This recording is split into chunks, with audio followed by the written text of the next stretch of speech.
कर लीजिए। देखिए आज अपन चर्चा करेंगे मादा युग्मकोद्भिद की संरचना और उसके परिवर्धन के बारे में। साथ साथ में आप लोग नोट्स भी ज़रूर बनाते रहिए।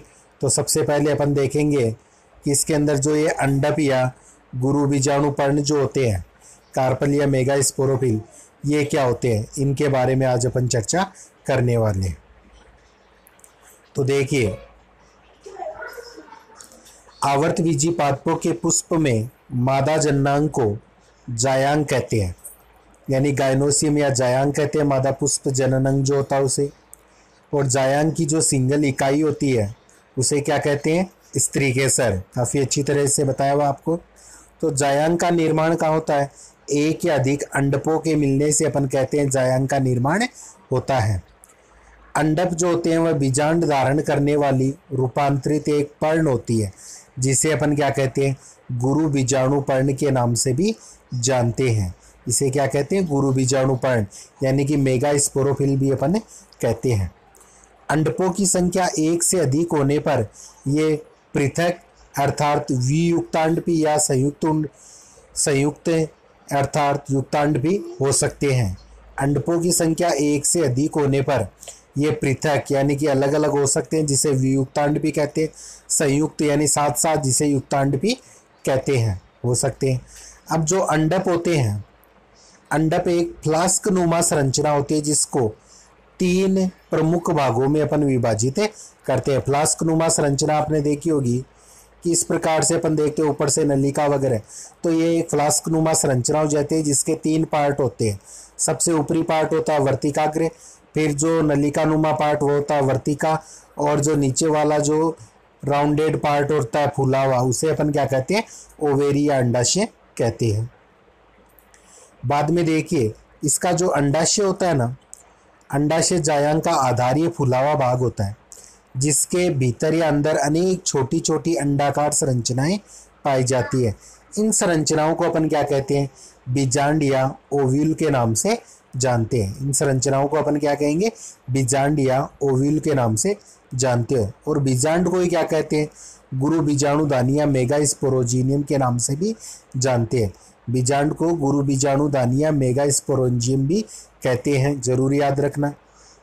अब आगे अपन देखेंगे कि प्रत्येक जो बीजांड होता है, प्रत्येक बीजांड एक वृंतनुमा संरचना द्वारा अंडाशय की भीतरी भित्ति पर प्लेसेंटा, जिसे बीजांडासन कहते हैं, से जुड़ा रहता है। अंडाशय की भीतरी भित्ति पर बीजांडासन से जुड़ा रहता है बीजांड। जिस प्रकार से अपन मानते हैं कि मानव शरीर के अंदर जब गर्भस्थ शिशु होता है, वह माता के शरीर के अंदर उसकी नाभि से प्लेसेंटा द्वारा जुड़ता है ना, उसी प्रकार से इसमें देखते हैं कि अपन जो बीजांड होता है वह एक वृंतनुमा संरचना द्वारा अंडाशय की भीतरी भित्ति पर बीजांडासन से जुड़ा रहता है। और इस वृंतनुमा संरचना को अपन क्या कहते हैं, फ्यूनिकल या बीजांड वृंत के नाम से जानते हैं। तो कई बार क्वेश्चन पूछा जाता है वह संरचना कौन सी होती है जिसके द्वारा यह जुड़ा रहता है, तो वह बीजांड वृंत या फ्यूनिकल होती है। बीजांड वृंत बीजांड से जिस स्थल पर जुड़ता है उसे अपन क्या कहते हैं, हाइलम या नाभिका कहते हैं। काफी इंपॉर्टेंट है। बीजांड वृंत जो होता है बीजांड से जिस स्थल या स्थान पर जुड़ता है उसे नाभिका या हाइलम के नाम से जानते हैं।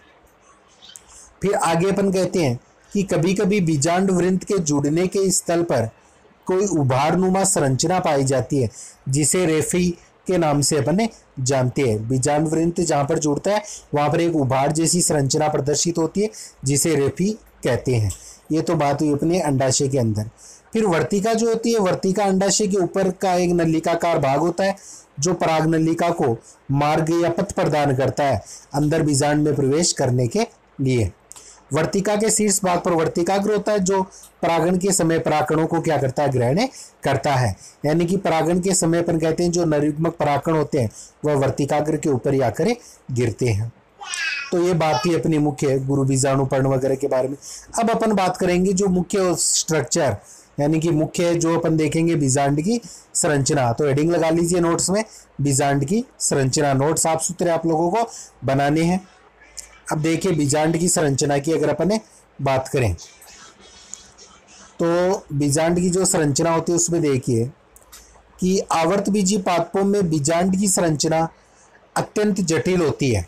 आवर्तबीजी पादप पहले भी बता चुका हूँ, आवर्त बीजी पादप वे होते हैं जिनके बीज के चारों ओर आवरण पाया जाता है। बीज के चारों ओर आवरण क्या होता है, उसका जो अपन मानते हैं कि पौधे के जो फल लगता है तो अपन कहते हैं बीज के चारों ओर क्या होता है, फल होता है और फल के अंदर बीज पाया जाता है, तो वे पौधे क्या होते हैं, आवर्त बीजी होते हैं।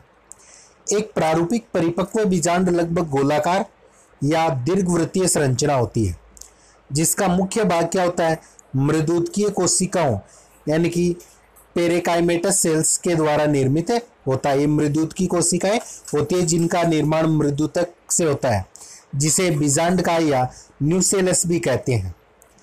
एक प्रारूपिक जो परिपक्व बीजांड होता है वह लगभग गोलाकार या दीर्घवृत्तीय संरचना होती है, जिसका जो मेन पार्ट होता है वह मृदुतकीय कोशिकाओं से निर्मित होता है, जिसे अपन बीजांड का या न्यूसेलस से कहते हैं। यह प्राय एक या द्विस्तरीय आवरण से घिरा रहता है, जिन्हें अपन क्या कहते हैं, अध्यावरण के नाम से जानते हैं। यह प्राय एक या द्विस्तरीय आवरण से घिरा रहता है, इसे अध्यावरण कहते हैं। और बाहरी आवरण बाह्य अध्यावरण कहलाएगा, जबकि भीतरी जो अध्यावरण होता है उसे अंत अध्यावरण के नाम से अपन जानते हैं। अब जो इन अध्यावरणों की जो संख्या होती है उसके आधार पर बीजांड के टाइप्स अलग अलग हो सकते हैं। अगर एक ही अध्यावरण होता है तो उसे अपन क्या कहेंगे, एक अध्यावरणी कहेंगे, और अगर दो हो जाते हैं तो उसे द्विअध्यावरणी, और जब ज्यादा हो जाते हैं तो उसे अध्यावरणी हो सकते हैं। ये अपन इनके अध्यावरणों की संख्या के आधार पर बीजांड के टाइप हो सकते हैं। अब आगे अपन बात कर रहे हैं, यहाँ पर आप देख रहे हो ये अपनी संरचना है कि बीजांड की। इस डायग्राम में आप लोग देख सकते हो ये जो परिपक्व जो बीजांड होता है उसकी संरचना यहाँ पर प्रदर्शित की गई है। अब इस संरचना में देखिए, बीजांड की संरचना में कौन कौन से पार्ट अपने को ध्यान में रखने हैं। ये देखिए, सबसे पहले तो जो अपन देखते हैं कि नीचे की तरफ आपको एक पार्ट दिखाई दे रहा है, ये पार्ट होता है बीजांड वृंत। जो मैंने बताया था बीजांड वृंत भाग होता है, यहाँ से ये बीजांड क्या होता है, उससे अंडाशय से जुड़ा हुआ रहता है, यानी कि नलिका नुमा जो संरचना दिख रही है ना, ये बीजांड वृंत होता है। फिर ऊपर जाकर अपन कहते हैं नाभिका पार्ट है। फिर अपन कहते हैं कि इसके अंदर जो नीचे की तरफ ये खुली स्ट्रक्चर दिखाई दे रही है, ये क्या है, बीजांड द्वार होता है, जिधर से अपन मान सकते हैं परागनलिका क्या करती है, बीजांड के अंदर प्रवेश करती है, इसलिए इसे बीजांड द्वार कहते हैं। फिर ऊपर का जो पार्ट है वह अपन कहते हैं निभाग भाग होता है। ऊपर का जो पार्ट होता है उसे निभाग कहते हैं। और यह बीजांड काय होता है, यानी कि भ्रूणपोष के चारों ओर का एरिया होता है एक प्रकार का, इसे बीजांड का। ये बाहरी आवरण अध्यावरण कहलाता है। अब जो अंदर की जो स्ट्रक्चर है, ये छोटी सी स्ट्रक्चर, इसको मैं इधर प्रदर्शित कर रहा हूँ, ये किस प्रकार से होती है, ये एक राउंड स्ट्रक्चर होती है, जिसमें अपन कहते हैं ये जो भ्रूणकोष होता है, पोलीगेनम प्रकार का भ्रूणकोष होता है, जिसमें अपन मुख्य रूप से कहते हैं 7 तो क्या पाई जाती है, अपने सेल्स पाई जाती है, और 8 क्या होते हैं, इसमें न्यूक्लियस यानी कि केंद्रक उपस्थित होते हैं।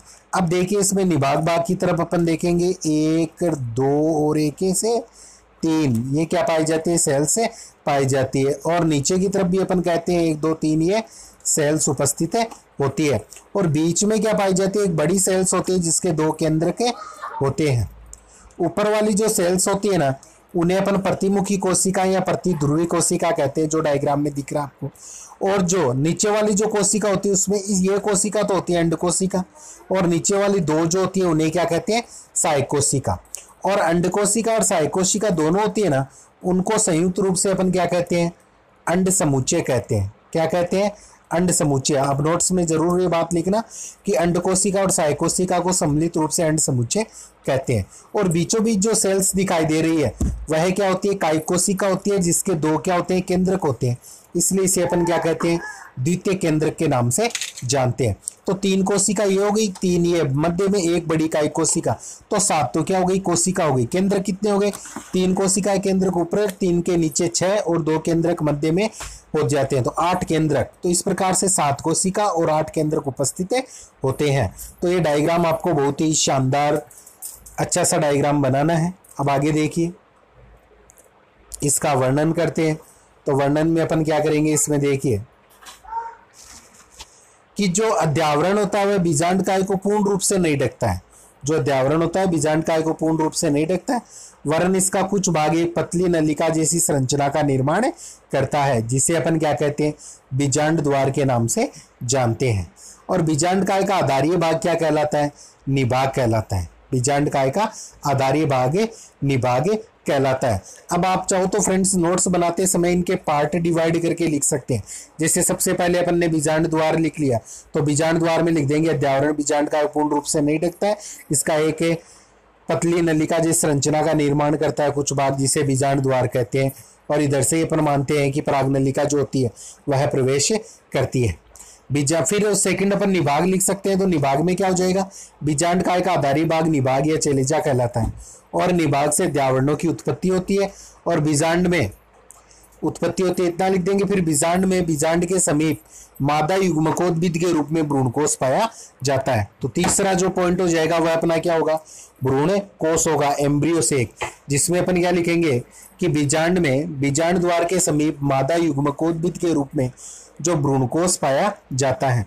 और भ्रूणकोष में अपन देखेंगे कि जो भ्रूणकोष होगा उस भ्रूणकोष में बीजांड द्वार छोर की तरफ 3 कोशिकाओं का समूह पाया जाता है, जो भी अपन ने देखा था, जिसे अपन क्या कहते हैं?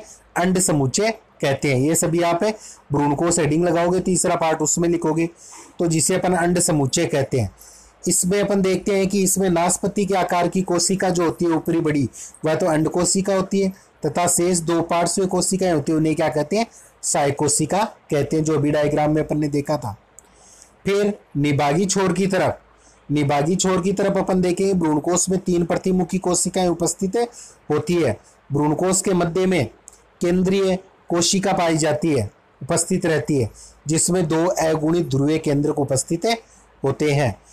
2 अगुणित ध्रुवीय केंद्रक उपस्थित होते हैं, जो क्या करते हैं? निषेचन से ठीक पूर्व संयुक्त होकर यानी आपस में जुड़कर द्विगुणित द्वितीय केंद्रक का क्या कर लेते हैं? निर्माण कर लेते हैं। निषेचन से पहले दोनों क्या हो जाते हैं? एक हो जाते हैं, द्विगुणित केंद्रक का निर्माण कर लेते हैं, द्वितीय केंद्रक का। अब अपन देखेंगे ये जो बीजांड होता है ये कितने टाइप का होता है। तो बीजांड द्वार एवं निभाग की पारस्परिक स्थिति के आधार पर अगर अपन देखें तो बीजांड जो होता है वह मुख्य रूप से कितने प्रकार का होता है?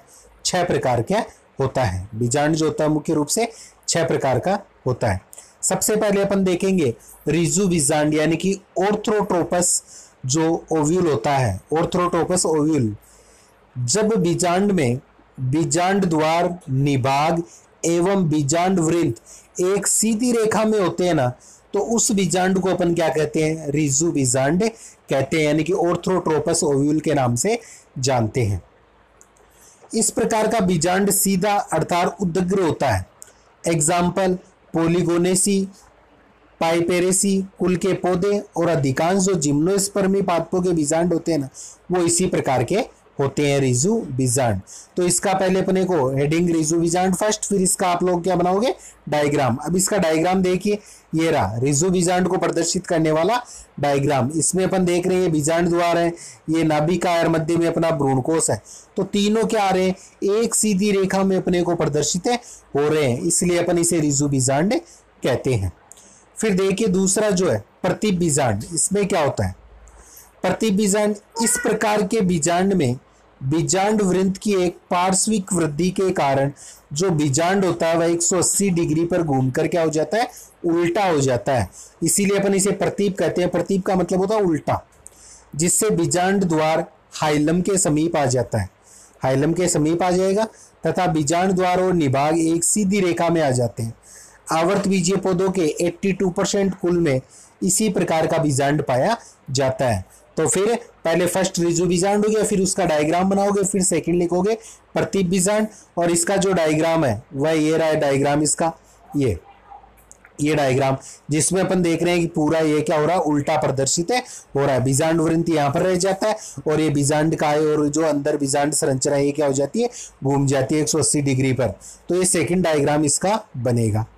फिर अपन देखेंगे जो थर्ड प्रकार का होता है वह कौन सा होता है? वो होता है वक्र बीजांड। जो थर्ड प्रकार का होता है उसे अपन क्या कहते हैं? वक्र बीजांड कहते हैं, यानी कि केमिलोट्रोपस के नाम से केम्पिलोट्रोपस कहते हैं। इस प्रकार के बीजांड में बीजांड द्वार और निभाग एक सीधी रेखा में कभी नहीं होते हैं, और बीजांड में वक्रता के कारण निभाग जो है वह बीजांड वृंत के समकोण पर स्थित होता है। इसमें बीजांड काय एवं भ्रूणकोष दोनों घोड़े की जैसी नाल होती है ना, तो घोड़े की नाल की बातें क्या हो जाते हैं, मुड़ जाते हैं, जिससे बीजांड द्वार भी बीजांड वृंत के पास आ जाता है। एग्जाम्पल क्रूसीफेरी लेग्यूमिनेसी कुल के जो पौधे होते हैं उनमें वक्र बीजांड पाया जाता है। तो तीसरा लिखोगे वक्र बीजांड। ये लिखने के पश्चात इसका जो डायग्राम है अपने, यह रहा इसका डायग्राम, वक्र बीजांड का डायग्राम, जिसमें अपने निभाग पार्ट दे रखा है, ये बीजांड वृंत पार्ट दे रखा है, और ये मध्य में अपन देखेंगे बीजांड पार्ट दिया हुआ है। तो तीसरा डायग्राम आप लोग ये बनाओगे। फिर अपन देखेंगे इसके अंदर आगे जो चौथा पार्ट है इसका, अनुप्रस्थ बीजांड। अब अनुप्रस्थ बीजांड देखिए क्या होता है। ये बीजांड कैसे होते हैं, अनुप्रस्थ होते हैं। बीजांड का है, बीजांड द्वार तथा निभाग बीजांड वृंत के साथ समकोण पर स्थित होते हैं, एवं बीजांड में वक्रता के कारण भ्रूणकोश जो होता है वह मुड़ जाता है। एग्जाम्पल देखे तो एलिसमेसी तथा ब्यूटोमेसी कुल के जो पादप होते हैं उनमें अनुप्रस्थ बीजांड पाया जाता है। तो चौथा अनुप्रस्थ बीजांड की थ्योरी लिखने के पश्चात डायग्राम बनाओगे इसका, ये रहा 4 नंबर का डायग्राम, ये आपको बनाना है। फिर इसके बाद में जो 5 नंबर का है, 5 नंबर का दे रखा है अर्ध प्रतीय बीजांड। अर्ध प्रतीय बीजांड, इसमें आपको क्या लिखना है, अर्ध प्रतीय बीजांड जब बीजांड में बीजांड द्वार एवं निभाग एक क्षैतिज रेखा में स्थित होते हैं, तो क्षैतिज रेखा में स्थित होते हैं एवं बीजांड वृंत इनके समकोण में हो, तो इसे क्या कहेंगे, अर्ध प्रतीय बीजांड कहते हैं। एग्जाम्पल रेनन कुलेसी व प्रीमुलेसी कुल के जो पादप होते हैं उनमें इसी प्रकार का बीजांड पाया जाता है। यानी कि ये अर्ध प्रतीय बीजांड होता है। प्रतीप जो बीजांड था उससे आधे रूप में ये क्या होता है, घूमता है। जैसे प्रतीप जो था उसमें अपन देख रहे थे वो पूरी तरफ से घूम रहा था, इसमें अर्ध प्रतीय दे रखा है। तो इसका जो डायग्राम अपन देखेंगे वह डायग्राम आपके आगे वाला डायग्राम दे रखा है, ये डायग्राम इसमें दे रखा है, यह डायग्राम आपको बनाने हैं। इसके बाद में देखिए कुंडलित दे रखा आगे, कुंडलित बीजांड। तो कुंडलित बीजांड देखिए, इस प्रकार के बीजांड में बीजांड का अत्यधिक क्या होता है, लंबा होता है तथा पूरा बीजांड 360 डिग्री के कोण पर घुमा हुआ होता है। बीजांड वृंत बीजांड के चारों ओर से घेरे रखता है। यह बीजांड से केवल एक बिंदु पर जुड़ता है। एग्जाम्पल प्लम्बिजीनेसी तथा कैक्टेसी कुल के जो सदस्य होते हैं उनमें इसी प्रकार का कुंडलित बीजांड पाया जाता है। अब देखिए यहाँ पर इस डायग्राम को मैं दोबारा दिखा रहा हूँ, ये सारे डायग्राम आप डायग्राम बनाते समय इनको देखकर आपको अच्छी प्रकार से डायग्राम बनाना है। फर्स्ट ए जो है वह प्रदर्शित कर रहा है रिजु बीजांड को, रिजु बीजांड। सेकंड प्रतीप बीजांड को, थर्ड अर्ध प्रतीप को, चौथा जो है वक्र को प्रदर्शित कर रहा है, पांचवा अनुप्रस्थ को, और छठवा जो है वह कुंडलित जो बीजांड उसे प्रदर्शित कर रहा है। तो आप इसका स्क्रीनशॉट लेकर भी आसानी से इसका आप डायग्राम में बना सकते हो। अब आगे देखिए बीजांड के अपने मुख्य टाइप्स वगैरह हो गए, आगे अपन चर्चा करते हैं। आगे अपन चर्चा करें गुरु बीजाणु जनन के बारे में कि गुरु बीजाणु जनन होता क्या है, उसके बारे में अपन देखते हैं। गुरु बीजाणु जनन यानी कि मेगास्पोरोजेनेसिस की जो क्रिया होती है उसे गुरु बीजाणु जनन कहते हैं। तो देखिए गुरु बीजाणु मातृ कोशिका द्वारा गुरु बीजाणुओं के निर्माण की प्रक्रिया क्या कहलाती है, गुरु बीजाणु जनन कहलाती है। गुरु बीजाणु मातृ कोशिका द्वारा गुरु बीजाणुओं के निर्माण की प्रक्रिया गुरु बीजाणु जनन कहलाती है। और बीजांड काय की जो हाइपोडर्मिस यानी अधस्थ त्वचा की कोई भी कोशिका प्रप्सु आरंभक यानी कि आर्किस्पोरियल इनिटियल का कार्य कर सकती है। प्रप्सु कोशिका क्या करती है, अन्य कोशिकाओं से आकार में बड़ी होती है और इसमें स्पष्ट केंद्रक तथा सघन जीवद्रव्य पाया जाता है। इस कोशिका में एक परिणत विभाजन द्वारा बाहर की तरफ प्राथमिक द्वितीय कोशिका बनती है तथा भीतर की तरफ एक प्राथमिक बीजाणुजन कोशिका का निर्माण होता है। प्राथमिक बीजाणुजन कोशिका का निर्माण होता है। प्राथमिक बीजाणुजन कोशिका विभाजित नहीं होती है तथा गुरु बीजाणु मातृ कोशिका की तरह क्या करती है, कार्य करती है। प्राथमिक द्वितीय कोशिका या तो अविभाजित रहती है या बार बार विभाजित होकर भित्ति का निर्माण भी कर लेती है। अब जो गुरु बीजाणु मातृ कोशिका होती है गुरु बीजाणु मातृकोशिका अर्धसूत्री विभाजन द्वारा विभाजित होकर 4 अगुणित गुरु बीजाणुओं का निर्माण करती है, जो प्राय एक रेखी क्रम में विन्यासित रहते हैं। उसे अपन गुरु बीजाणु जनन के नाम से जानते हैं। अब देखिए यहाँ पर एक डायग्राम आपके सामने दिया हुआ है। इस डायग्राम में अपन देख रहे हैं गुरु बीजाणु जनन। अब गुरु बीजाणु जनन में अपन मान रहे हैं कि किस प्रकार से बीजाणु जनन की प्रक्रिया हो रही है, इस डायग्राम में यहाँ पर प्रदर्शित किया गया है। जैसे ये अपन मान रहे हैं गुरु बीजाणु मातृ कोशिका दिख रही है अपने को डायग्राम में, यह छोटा डायग्राम, फिर अपन ने इसका बड़ा डायग्राम लिया तो ये गुरु बीजाणु मातृ कोशिका दिख रही है। उस गुरु बीजाणु मातृ कोशिका में लगातार क्या हो रहा है, परिवर्तन की क्रिया हो रही है। पहले एक कोशिका थी, एक से अपन मान रहे हैं कि बाद में धीरे धीरे ये बढ़ रही है, बढ़ने के पश्चात 1 से 2 हुई, 2 से यहाँ पर 4 हुई, 4 से बाद में यहाँ पर अपन कहते हैं 7 से 8 का निर्माण हो रहा है। अब ये कार्यशील गुरु बीजाणु यहाँ पर बन जाता है। फिर अपन देखते हैं कि इस स्थिति में इसको रेखा वैसे रेखा के रूप में प्रदर्शित किया गया कि एक सेल ऊपर बनेगी, एक सेल नीचे वाली भी 2 में डिवाइड होगी, ऊपर वाली भी 2 में डिवाइड हो जाएगी, यानी 4 बन गए।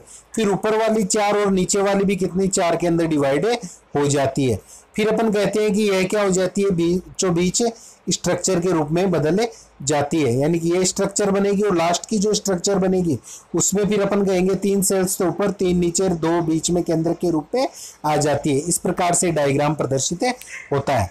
अब डायग्राम अगर स्पष्ट नहीं दिख रहे तो 1 मिनट आप इनकी जगह छोड़ सकते हो, बाद में भी बुक की सहायता से अपन इन डायग्राम को क्लियर कर सकते हैं। अब आगे अपन देखेंगे इसी के अंदर कि जो रेखिक गुरु बीजाणु होते हैं, रेखिक गुरु बीजाणु चतुष्क में से केवल एक निभाग की ओर वाला जो होता है वह गुरु बीजाणु सक्रिय रहता है। वह सक्रिय रहता है जो मादा युग्मकोद्भिद का क्या करता है, निर्माण करता है। यानी गुरु बीजाणु चतुष्क में से केवल एक ही सक्रिय रहेगा गुरु बीजाणु जो मादा युग्मकोद्भिद का निर्माण करेगा। शेष 3 गुरु बीजाणु क्या हो जाएंगे, नष्ट हो जाएंगे, तथा सक्रिय गुरु बीजाणु द्वारा इनका उपयोग पोषण के लिए कर लिया जाता है। सामान्यतः चतुष्क का सबसे नीचे वाला अर्थात निभागी गुरु बीजाणु क्रियाशील रहता है और जो सक्रिय गुरु बीजाणु वृद्धि एवं परिवर्तन द्वारा भ्रूणकोश का या मादा युग्मकोद्भिद का क्या कर लेते हैं, निर्माण कर लेते हैं। तो जो सक्रिय जो गुरु बीजाणु होता है वही क्या करेगा, भ्रूणकोश और मादा युग्मकोद्भिद का निर्माण करता है। फिर आप ये देखेंगे मादा युग्मकोद्भिद या भ्रूणकोश की संरचना। मादा युग्मकोद्भिद की संरचना या भ्रूणकोश भी इसे कहते हैं, उसके बारे में अपन चर्चा करते हैं। तो हेडिंग अपने को लगानी है मादा युग्मकोद्भिद या भ्रूणकोश। अब इसके बारे में देखिए अपने को क्या लिखना है कि गुरु बीजाणु जो होता है वह मादा युग्मकोद्भिद की प्रथम कोशिका होता है। जैसे नर युग्मकोद्भिद की प्रथम कोशिका क्या थी बताइए, लघु बीजाणु थी। उसी प्रकार से मादा युग्मकोद्भिद की प्रथम कोशिका गुरु बीजाणु होती है। गुरु बीजाणु बीजांडकाय से पोषण प्राप्त करके आकार में बड़ा हो जाता है। गुरु बीजाणु जो होता है वह बीजांडकाय से पोषण प्राप्त करके आकार में बड़ा हो जाता है तथा बीजांडकाय का अधिकतम स्थान क्या होता है, कवर कर लेता है। इसमें छोटी छोटी अनेक रिक्तिकाएं भी प्रकट होती है, छोटी छोटी अनेक रिक्तिकाएं भी दिखाई देती है जो संयुक्त होकर एक बड़ी रिक्तिका का निर्माण कर लेती है। गुरु बीजाणु के केंद्रक में 3 बार, गुरु बीजाणु का जो केंद्रक होता है उसके केंद्रक में 3 बार मुक्त केंद्रीय सूत्री विभाजन होता है, माइटोसिस होता है, जिसके फलस्वरूप 8 तो केंद्रक बनते हैं, 8 केंद्रकों का निर्माण होता है। प्रथम विभाजन द्वारा निर्मित दोनों केंद्रक रिक्तिका के दीर्घीकरण के कारण विपरीत ध्रुवों पर चले जाएंगे, यानी मध्य में रिक्तिका बड़ी हो जाएगी तो जो 2 केंद्रक बनेंगे वह दोनों ध्रुवों पर, यानी कि एक तो निभागीय भाग की तरफ और एक इधर चला जाएगा, बीजांड द्वार भाग पर पहुंच जाता है। तो बीजांड द्वार भाग पर पहुंच जाते हैं, ये बात हुई। फिर आगे देखिए ध्रुवों पर पहुंचकर दोनों केंद्रकों में दूसरा व तीसरा समसूत्री विभाजन भी वहां पर होता है, जिसके फलस्वरूप दोनों ध्रुवों पर 4-4 केंद्रक हो जाते हैं, यानी कि 1 से 2 होंगे, 2 से क्या होंगे 4 होंगे समसूत्री विभाजन के द्वारा, तो 4-4 केंद्रक हो जाएंगे। इस अवस्था तक सभी 8 केंद्रक एक सामान्य कोशिका में रहते हैं, 8 केंद्रक जो होंगे एक सामान्य कोशिका में रहेंगे, परंतु ध्रुवों पर स्थित 4 केंद्रकों में से एक केंद्र क्या होता है, कोशिका के मध्य में आकर, जो ध्रुव पर 4 केंद्रक होते हैं उनमें प्रत्येक ध्रुव पर स्थित 4 केंद्रकों में से एक एक केंद्रक कोशिका के मध्य में आकर ध्रुवीय केंद्रक का निर्माण करता है, जिसके पश्चात ये दोनों आपस में संयुक्त होकर द्विगुणित द्वितीय केंद्रक बना लेते हैं। द्विगुणित कैसे बन जाएंगे? 2 केंद्रक आ रहे, दोनों अगुणित है, तो दोनों अगुणित मिलकर यहाँ पर एक द्विगुणित संरचना बनाते हैं, इसे द्वितीय केंद्रक कहते हैं, तो उसका निर्माण कर लेते हैं। इसे संलीन केंद्रक भी कहते हैं, इसे संलीन केंद्रक यानी कि डिफिनेटिव न्यूक्लियस भी कहते हैं। बीजांड द्वारे सिरे पर स्थित 3 केंद्रक अंड समुच्चय तथा अंड उपकरण का निर्माण भी कर लेते हैं। इस समय भित्ति निर्माण द्वारा ये क्या हो जाते हैं? कोशिकाओं में परिवर्तित हो जाते हैं, यानी फिर इनके चारों तरफ भित्ति बन जाती है, जिसके कारण ये कोशिकाओं में परिवर्तित हो जाते हैं। इसीलिए अपन कहते हैं 8 तो केंद्रक होते हैं, लेकिन बीच वाले 2 केंद्रक संयुक्त हो जाते हैं, तो इनके चारों तरफ एक ही सेल्स बनती है, तो सेल्स तो हो जाएगी 7, केंद्रक हो जाएंगे 8। अब आगे अपन देखेंगे कि जो अंड समुच्चय होता है ना, उसमें एक अंड कोशिका तथा 2 सहायक कोशिकाएं होती है। इसी प्रकार निभागी सिरे पर स्थित तीनों केंद्रक संगठित होकर 3 कोशिकाओं का निर्माण करते हैं, जिन्हें प्रतिवेशांत या प्रतिमुखी कोशिकाओं के नाम से अपन जानते हैं, या प्रतिवेशांत कोशिकाएं कहते हैं। अधिकांश आवर्तबीजी पादपों में भ्रूणपोष का परिवर्धन इसी प्रकार से होता है। इसे एक बीजाणुविक पोलिगोनम प्रकार का परिवर्धन भी कहते हैं, यानी कि पोलिगोनम भ्रूणपोष पाया जाता है। तो कई बार क्वेश्चन आता है आवर्तबीजी पादपों में किस प्रकार का भ्रूणपोष होता है, तो पोलिगोनम प्रकार का भ्रूणपोष होता है। और इसकी विशेषता क्या होती है वह देखिए कि पोलिगोनम जो भ्रूणकोष होता है, या अपन कहते हैं मादा युग्मकोद्भिद, उसमें 7 कोशिकीय तथा 8 केंद्रकीय होता है। ये पोलिगोनम जो मादा युग्मकोद्भिद या भ्रूणकोष होता है वह 8 केंद्रकीय होता है, और द्वितीयक नाभिक जो बाद में कोशिका बन जाता है द्विगुणित, जबकि शेष 6 कोशिकाएं कैसी होती है? अगुणित होती है। यानी कि यहाँ पर अपन ने देखा था ये स्ट्रक्चर, इसके बारे में बताऊंगा कि ऊपर की ओर जो ये 3 सेल्स और ये 3 ये, अब ये जो पूरा है इसको मैं आपको थोड़ा सा क्लियर कर रहा हूं। ये मान लीजिए अपनी एक स्ट्रक्चर थी। सबसे पहले होता है क्या, इसके अंदर जो भ्रूणकोष होता है, उस भ्रूणकोष के अंदर अपन कहते हैं कि मध्य के अंदर क्या बनती है? 2 सेल्स का निर्माण होता है। फिर ये दोनों सेल्स में क्या होता है कि मध्य के अंदर रिक्तिका जब आ जाती है तो दोनों सेल्स क्या हो जाती है? परिधि की ओर चली जाती है। दोनों सेल्स फिर अपन कहेंगे कि परिधि की ओर चली जाएगी। सेल्स क्या केंद्रक होते हैं, एक प्रकार के परिधि की ओर चले जाएंगे। यानी कि मध्य में तो एक ही होता है पहले, लेकिन उसमें होता है समसूत्री विभाजन, जिससे मध्य में कितने हो जाते हैं? 2। फिर रिक्तिका बढ़ेगी, जिसके कारण ये इधर चला जाएगा, ये इधर, और स्थिति ये आ जाएगी, दोनों अपने विपरीत ध्रुवों पर चले जाएंगे। वहां पर जाकर दोबारा समसूत्री विभाजन की क्रिया करेंगे, जिससे ऊपर भी कितने हो जाएंगे? 2, और नीचे भी कितने हो जाएंगे? 2 हो जाएंगे। फिर एक बार और समसूत्री विभाजन की क्रिया होती है, तो ऊपर कितने हो जाएंगे? 4 हो जाएंगे, नीचे भी कितने हो जाएंगे? 4 हो जाएंगे। टोटल 8 केंद्रक हो जाएंगे। अब इन 8 में से अपन देखेंगे जो 8 केंद्रक बचेंगे ना, उनमें से क्या रहेंगे? 3 तो रह जाएंगे ऊपर, और 3 कहाँ आ जाएंगे? नीचे आ जाएंगे। 2 क्या हो जाएंगे? मध्य में आ जाएंगे। अब इन प्रत्येक के अपन देखेंगे ऊपर वाले 3 इनके चारों तरफ भित्ति बन जाएगी, यानी ये सेल्स में परिवर्तित हो जाएंगे। ऐसे ही नीचे वाले के चारों तरफ भित्ति बन जाएगी और ये सेल्स में परिवर्तित हो जाएंगे। बीच वाले जो 2 हैं वह क्या हो जाएंगे? आपस में क्या हो जाएंगे? संयुक्त हो जाएंगे। ये दोनों आपस में संयुक्त हो जाएंगे, द्वितीय केंद्रक कहलाएंगे, और इनके चारों तरफ भी ये भित्ति बन जाती है। तो ऊपर अपन मानेंगे कि 3 केंद्रक, नीचे भी 3, बीच में 2 केंद्रक, तो केंद्रक तो हो जाएंगे 8। और सेल्स अगर देखें तो ऊपर 3, नीचे 3, बीच में केवल 1 सेल्स, तो सेल्स की संख्या कितनी होगी? 7। तो 7 कोशिकीय 8 केंद्रक युक्त जो संरचना होती है वो पोलिगोनम भ्रूणपोष होता है। इसी के बारे में यहाँ पर बताया गया है। आशा करता हूँ आपको अच्छी प्रकार